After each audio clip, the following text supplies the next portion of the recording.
Hey Freedom Friends, pardon the busy background. Really wanted to get to this subject though. 3 surprising benefits of building skeletal muscle. Benefit number 1, inverse relationship with metabolic syndrome. Why is this so important right now? We are going back to work, back to school, back to church, back to life during the world of COVID-19. So what we need to do is be as healthy and manage our immunity in such a way that we can do whatever we can as we go back to work and go back into society in order to stay healthy and well. At this point, we don't have a vaccine yet. We don't really have treatments yet, except kind of keeping people going and keeping people oxygenated until they can throw the virus off, until they can heal themselves with their own immune systems. So we've got to do everything we possibly can in order to be prepared and in order to stay strong as we go into normal life or close to normal life in this world where we're living with this virus.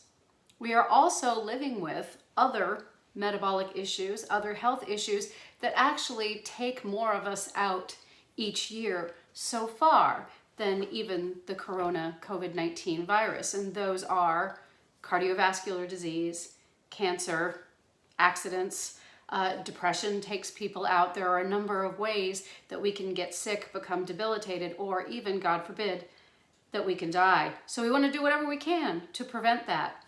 In addition, as a woman passing away from menopause and getting into my very mature years, I'm 56 now, I want to make sure that I don't become a burden. My husband and I, we only had one child, and so as we get older, it's all going to be on him. And I would prefer that caring for us is not something that my son is going to have to deal with. I would much rather, if possible, stay as healthy and as vital as long as I can until the very end.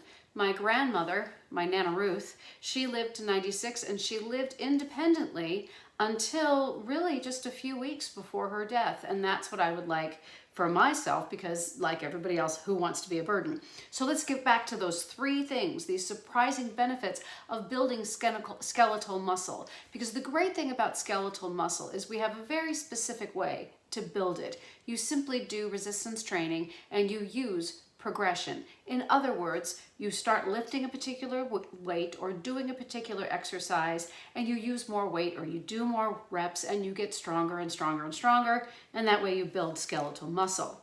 And why do we want to do that? Because there is this inverse relationship between rising skeletal muscle and lowering metabolic syndrome. And the fascinating study that I've been looking at with just a wealth of material in it, and the scientist who was Jae-hyun Kim won a prestigious award from the Korean Endocrine Society for this study on skeletal muscle and its impact on metabolic health.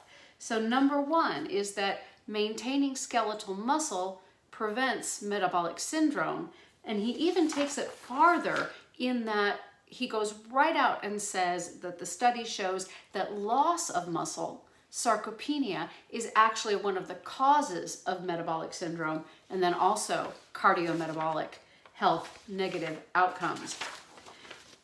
So we want to maintain that muscle in order to prevent metabolic syndrome. And what are we seeing with metabolic syndrome? High blood pressure, dyslipidemia in terms of low HDL and high triglycerides, issues, of course, high blood pressure, which is called the silent killer. And then also we see in metabolic syndrome, very often we see weight gain and then eventually diabetes type 2 with all the myriad of health issues that causes. One of the things that's fascinating about this study, and here it is, impact of skeletal muscle on health, is that the main study that was done was actually done on people who were not obese. So it was done on mature individuals, and I think there were like 15,000 of them. And this was a big study, but they were actually of normal weight. And what's amazing about that is that a lot of people understand the connection between metabolic syndrome, insulin resistance, and obesity and being overweight, because this is the issue that we're dealing with in the United States and in most of the developed world.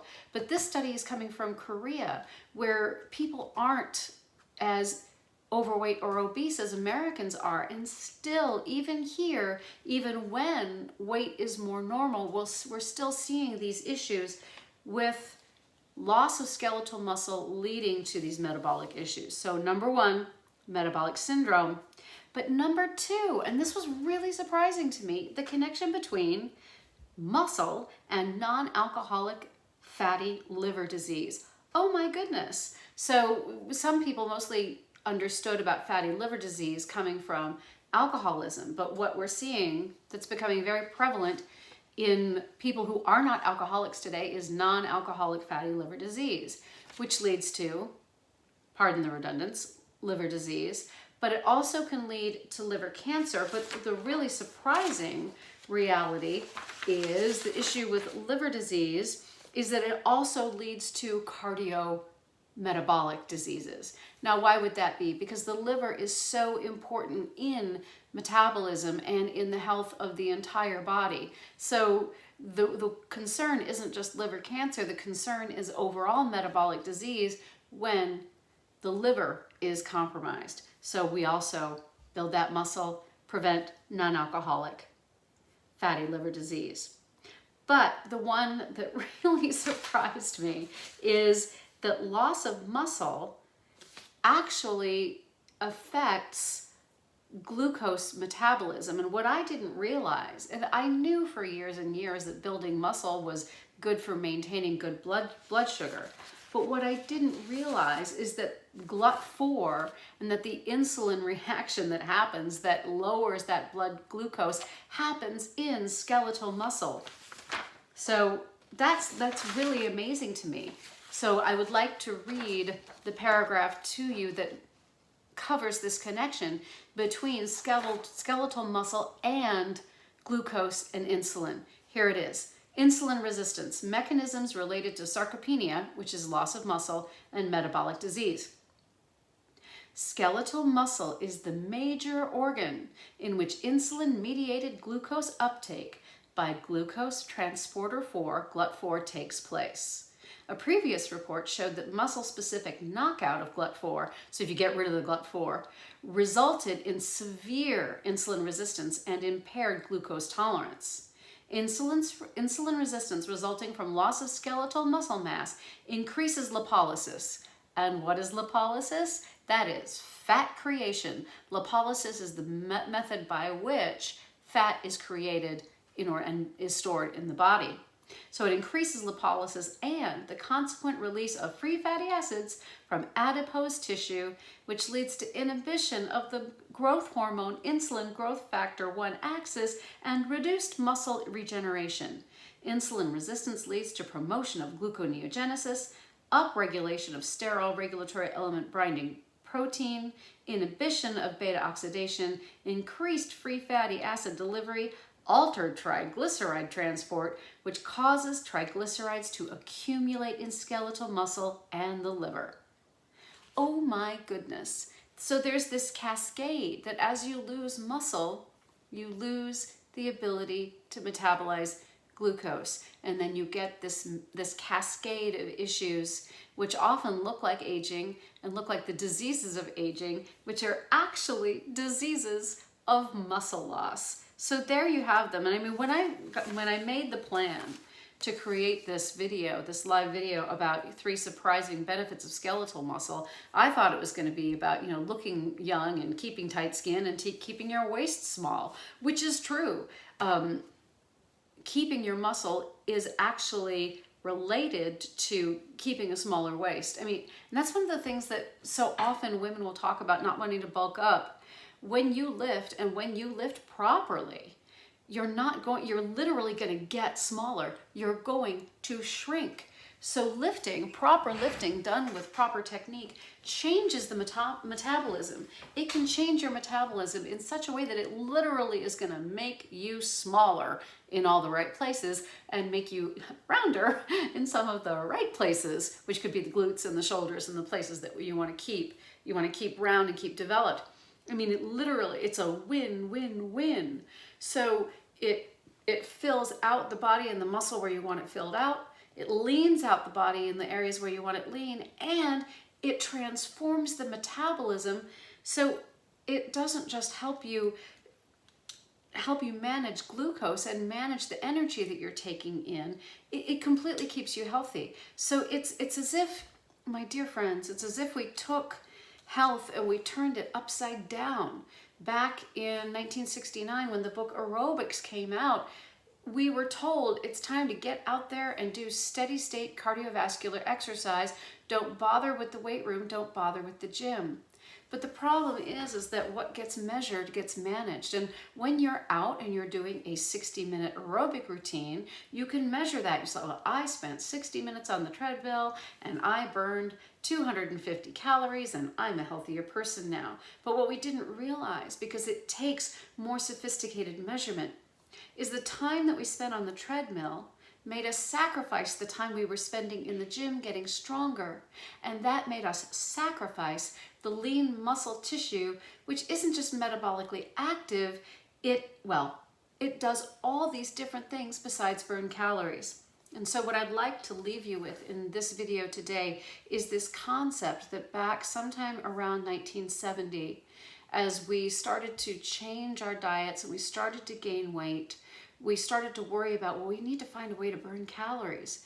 And so we started doing all of these things to conserve calories when we ate, reducing fat and protein, adding carbohydrates, and then trying to burn more calories when we exercise. So we left aside the muscle and strength building exercises and we added the cardio and aerobics, not only to give us endurance and to benefit the heart, but also through this concept that we thought that by getting on the treadmill, by going jogging, by going swimming, by going biking, that we were actually going to be burning more calories and becoming more metabolically healthy. And it isn't so much that going biking or going swimming or going for a jog or a walk, that any of these things are bad. They're not. The problem is that if you have so much time in your busy life to spend with physical activity, you may substitute the most helpful physical activity, which in my opinion, after age 55 is weight training, resistance training, weightlifting, whether it's with weights or with your body. You're going to substitute that for cardio and aerobics because you think it's going to help you because it's going to burn calories. When what we needed to do was get the science, get underneath the skin and find out what was actually happening in the muscle tissue that was keeping us healthy. So the idea is it wasn't so much that it was the fat that was making us sick, the body fat, although sometimes it is when it's right around the middle, but it was the muscle that was keeping us healthy. So we have to maintain that muscle so that we can stay healthy, because within the muscle tissue, within the lean tissue, here are where the mechanisms are that are burning that glucose, keeping us insulin sensitive, keeping us well, keeping us healthy, and most likely strength, ability, your ability to be strong and be balanced and be active in the world is also improving our mental condition, improving our confidence, and reducing our stress. So the bottom line is, as you know, for the next 25 days, I've done 5 days so far, I'm going to be coming to you Monday through Saturday, giving you short, simple muscle building training sessions. We're doing 5-day splits right now in order to challenge you to find out just how simple and actually convenient and workable it is to build muscle in your own home. And also, once we start getting back to the gym, we have not been invited back to Sonora Sports and Fitness yet, but I'm looking forward to that. Once we do go back into the gym, that you have the exercises and that you have the plan that you need to utilize all those wonderful machines and all of the weights and all of the things that are available to you if you're fortunate enough to be a member of a conventional gym. Thank you for being here. Like, share, subscribe, especially share if you know somebody who is dealing with metabolic syndrome, doesn't know why they can't get lean and get healthy, and say, you know, there's this woman, the Freedom Lady, Catherine Gordon, who says, yes, you can learn to lift weights safely and effectively at any age and make yourself more healthy and get these 3 surprising benefits of lean muscle tissue, which is a better metabolism, preventing non-alcoholic fatty liver disease, and then finally, actually shrinking that waist, looking and feeling better. Because, hey, that's fun too. All right, take care, everyone. Get out there, make it a wonderful day, and I will see you as soon as we get back. I'll see you in the gym. Bye-bye.